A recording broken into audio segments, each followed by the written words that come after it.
কিচেনে আপনাদের সকলকে স্বাগত।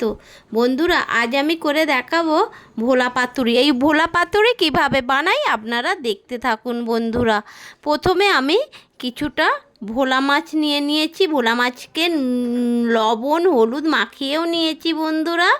এবারে আমি পাতুরি করব তো সেই জন্যে কিছু কুমড়ো পাতা নিয়েছি। কুমড়ো পাতা নিয়েছি এই কারণে, কলা পাতা নিলে পরে কলা পাতা ফেলে দিতে হয়, কিন্তু এই কুমড়ো পাতা ফেলতে হবে না বন্ধুরা, এটা খাওয়া যাবে সেই জন্যে।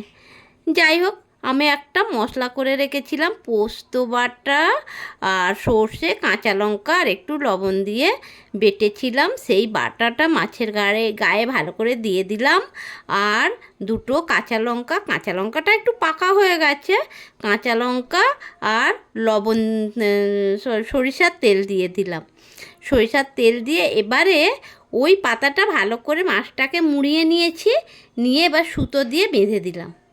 দিয়ে আমার একটা হয়ে গেল বন্ধুরা। এবারে ওই একইভাবে আরেকটা পাতায় মাছ নিয়ে ওই মশলাটা ভালো করে আমি মাছের গায়ে দিয়ে দিচ্ছি বন্ধুরা। দিয়ে এবারে এর মধ্যে দুটো কাঁচা লঙ্কা দিয়ে দিলাম আর কিছুটা সরিষার তেল দিলাম বন্ধুরা।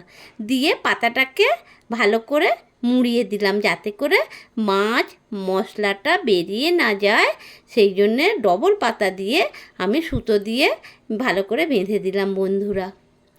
এইভাবে আমি একের পর এক পাতাগুলোকে মাছ ভরে মশলা ভরে দিয়ে আমি তৈরি করে নিলাম। এবারে বন্ধুরা কড়াইয়ে তেল দিয়ে তেলটা গরম হতে তার মধ্যে আমি যে মাছগুলো কুমড়ো পাতার মধ্যে বেঁধে রেখেছিলাম পাতুরির জন্যে আমি কড়াইয়ে দিয়ে দিলাম বন্ধুরা। আর একটা ঢাকনাও চাপা দিয়ে দিয়েছিলাম, যেহেতু একটু তো কুমড়ো শাকটা যাতে সিদ্ধ হয় ভালো করে, সেই জন্যে বন্ধুরা। একটা ভাজা হয়েও গেছে, তুলে নিলাম। আবারও বন্ধুরা আমি ওই গরম তেলের মধ্যেই দুটো আমি পাতুরি দিয়ে দিলাম। দিয়ে এবারে আবারও ঢাকা দিয়ে দিলাম। ঢাকা দিলে তাড়াতাড়ি পাতাটা সিদ্ধ হয়ে যায় বন্ধু, আর ভাজাও হয়ে যায় বন্ধুরা। দেখুন আমার আর দুটো ভাজা হয়ে গেল।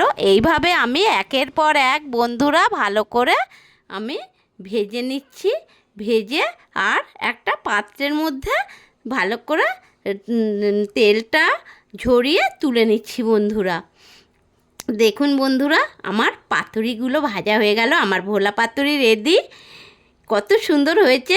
এইভাবে আপনারাও বানিয়ে খাবেন, খুব ভালো লাগবে, খুব মজা লাগে বন্ধুরা।